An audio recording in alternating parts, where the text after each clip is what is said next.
Hello there, YouTube music discussion community, Linkin Park fans. This is Brandon Bailey again. Welcome back to my YouTube channel, and hope you enjoyed the Linkin Park ranking video. I'm here to bring you my top 10 Linkin Park songs. I think I'm going to try to make more of a point to do my honorable mentions after I clear the whole list, so I don't give away anything that is obviously not going to be included. So without further ado, we'll get into this. At number 10, I got my only inclusion, which was hard to do, off of my beloved Reanimation, their remix album of all their early songs and Hybrid Theory tracks. I put Crawling, Krwlng.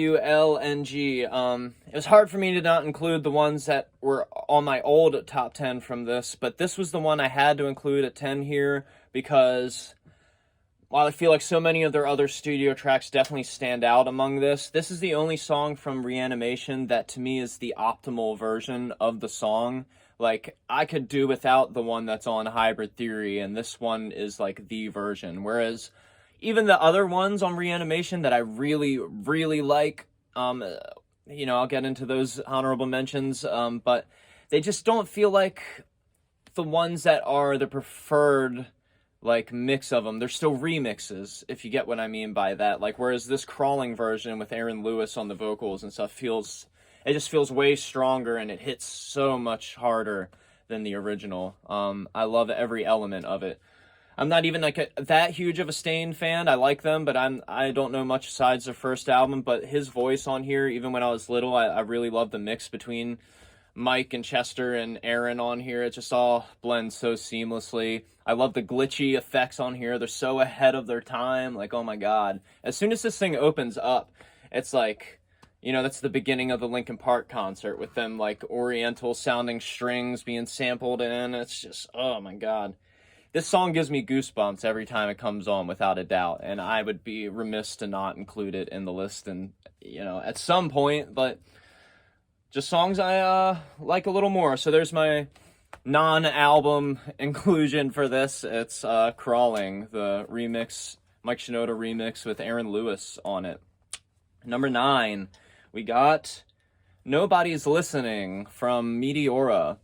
So this song has always stood out to me. I've always really loved that oriental sounding flute part in it, the polyrhythms of the guitar chugs, where the guitar in this song is pretty simple for like my taste of Linkin Park guitar, but it works so well. It's so crushing, and it fits in that hip-hop kind of urban vibe that they're giving off in this so well.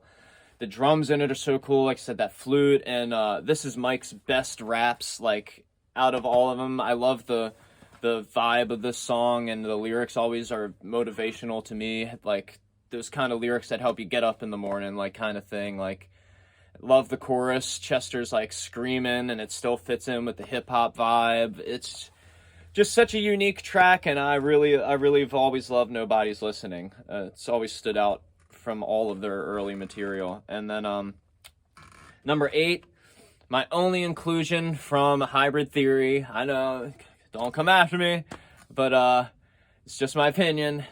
Pushing Me Away is an amazing song, one of the best album closers, I think, of all time, especially as far as being a song that just makes you want to, like, just put the album right back on and just repeat it. Like, you could just listen to Hybrid Theory and cycle it forever. Super cool. But this song has always stood out to me. It wasn't the song from this album that I had put on the list before. I had the Reanimation versions of Crawling and, oh wait, no, I'm going to say that in my honorable mention. Sorry, I cut myself off. Anyway, so I didn't have any actual songs from Hybrid Theory on here before, but Pushing Me Away definitely needed to go on here. It's just so catchy and so emotional, and I feel, the anger and the crushingness and the sadness of this song so hard.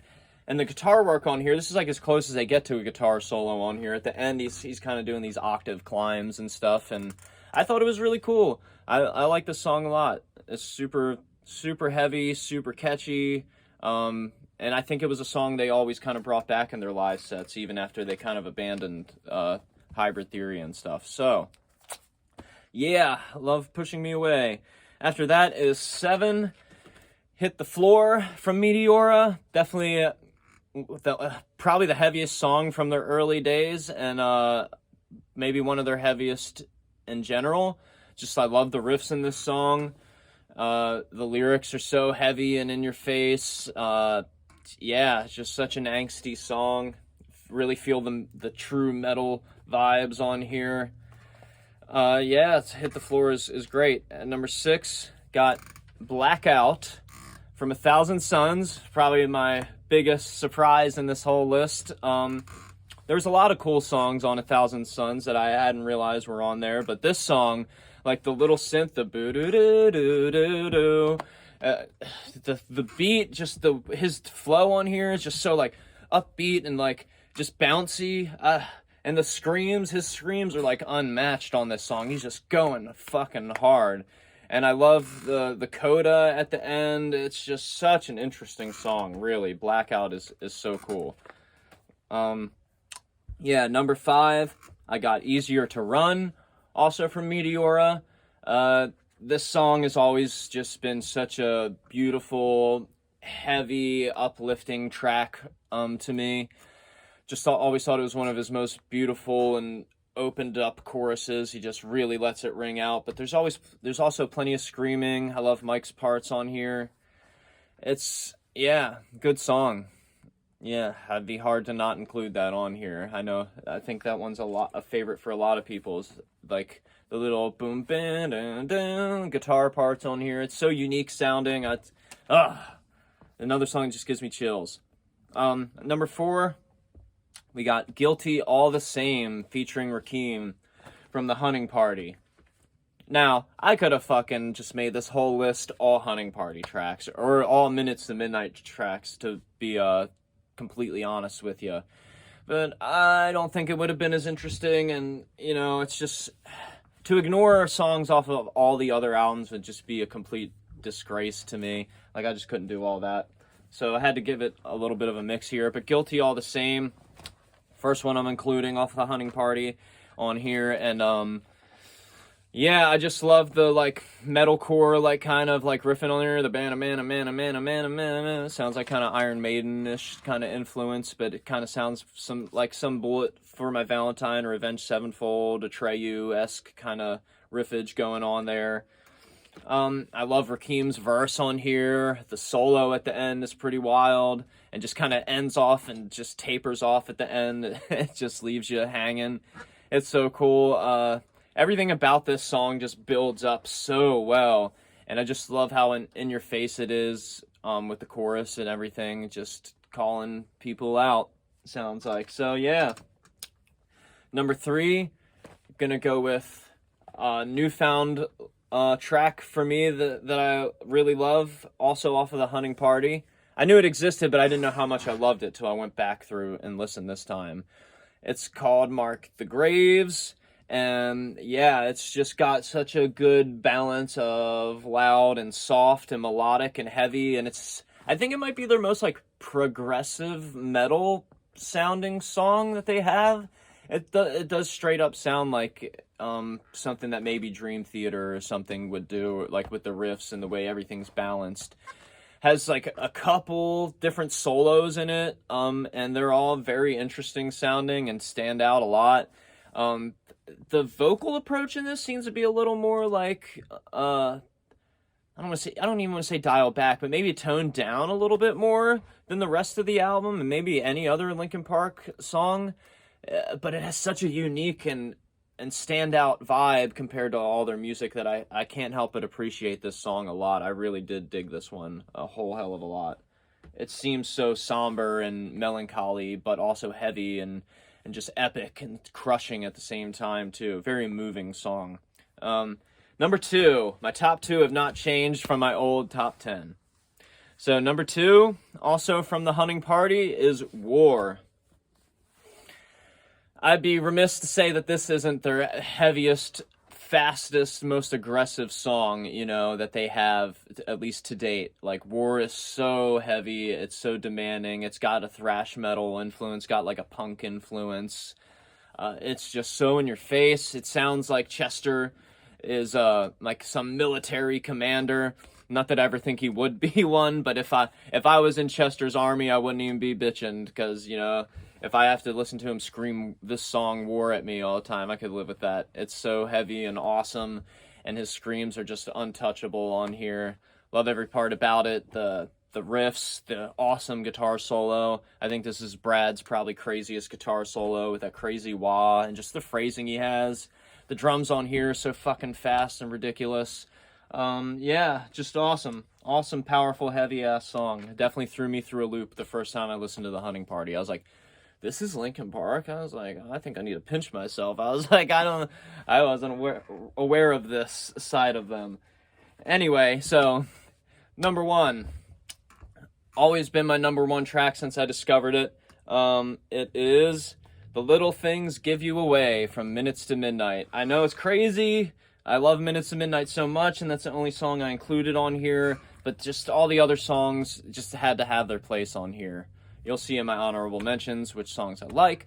But, yeah, The Little Things Give You Away. I remember the first time I got back into Linkin Park again, and I saw that they had the Road to Revolution concert on TV on that Palladia channel or whatever it was, or Access. It was on one of those two, Access TV or Palladia.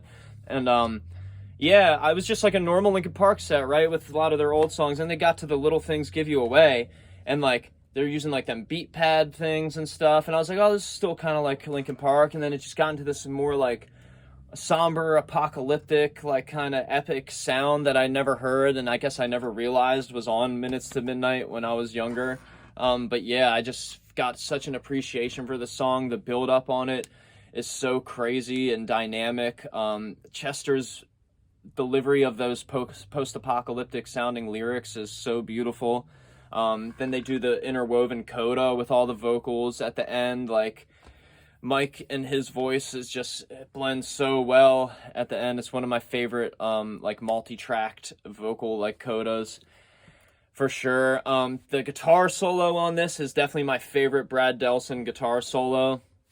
I think he said in like an interview or in the making to this, I can't really remember, for the reason behind adding a guitar solo to their songs finally, and he said that he felt like you only get so many notes, you know what I mean? So he wanted to make all the ones that he played in any solos to be very memorable, and you can tell that with this one, because it's not like it's a crazy-ass guitar solo like the ones on Hunting Party, but it's like super melodic, and it just kind of like trails off like into these awesome spaced out phrasings, and it sounds like it could be another vocal line even, or another string section on top of it.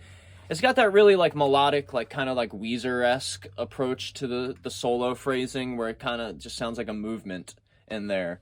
But it's still so good. I love the tone. It doesn't got effects on it or like wah or anything crazy. It's just a normal raw-ass guitar solo, and it continues and just starts repeating and looping through the rest of the song, and it's so powerful, so moving. I love this song. I love the 6/8 feel of it. It's one of my favorite 6/8 songs.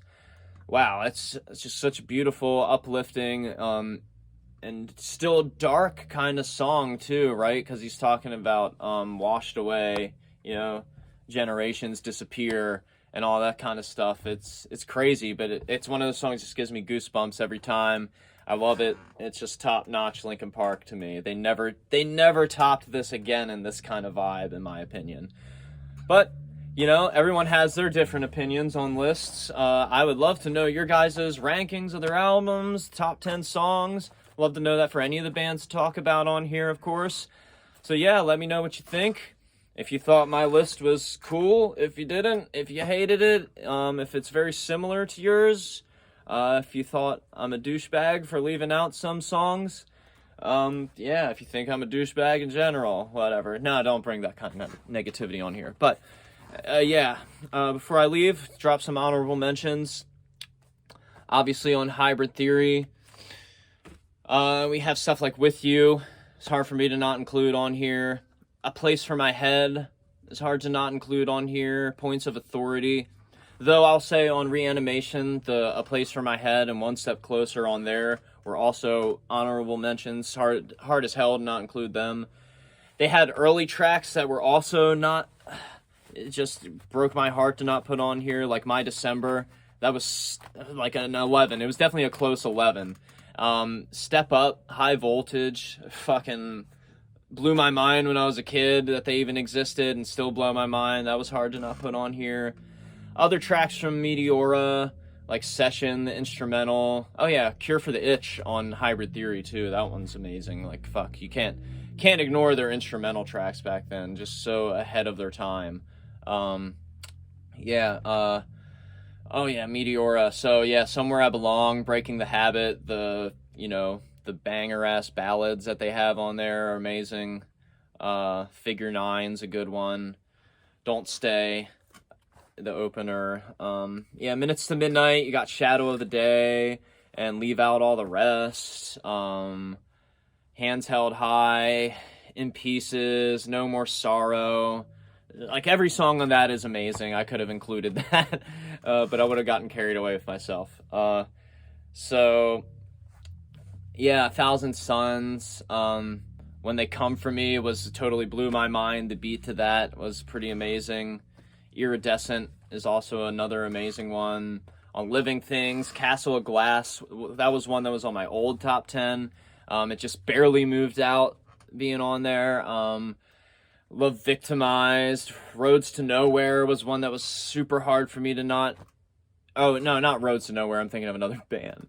Roads Untraveled. Sorry, I meant to say Roads Untraveled. That song really stood out to me. I love the vibe. It kind of had old school Linkin Park vibes to me. Yeah, and then, let's think. The Hunting Party had plenty of good songs that I included on here, but I guess like Rebellion, and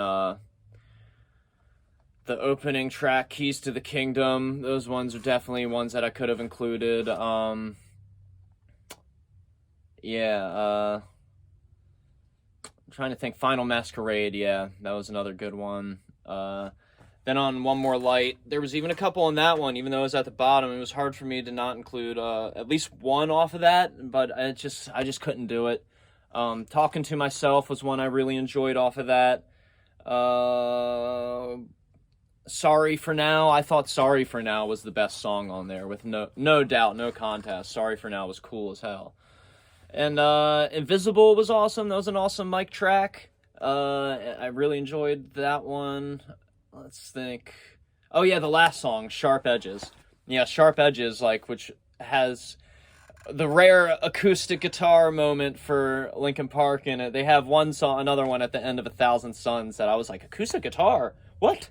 Like, totally threw me through a loop. They never bring that out much. But Sharp Edges, great song, great moment to go off for them. Like, I'm not even complaining. Like, if that is their last song canonically in order of their discography, I'm not going to bitch about it. I think it's a beautiful song, and great send-off with the message and everything in it. So yeah, I really enjoyed listening to Linkin Park this week and going through all their stuff again. It really brought me back, and I've discovered some new things I really liked. And yeah, they got a new song coming out. It seems like Linkin Park's maybe got more stuff in the works. Let's hope, fingers crossed, as a fan, diehard fan of theirs. Yeah, please like and subscribe. Let me know your lists. I will see you in the next discussion. Thank you.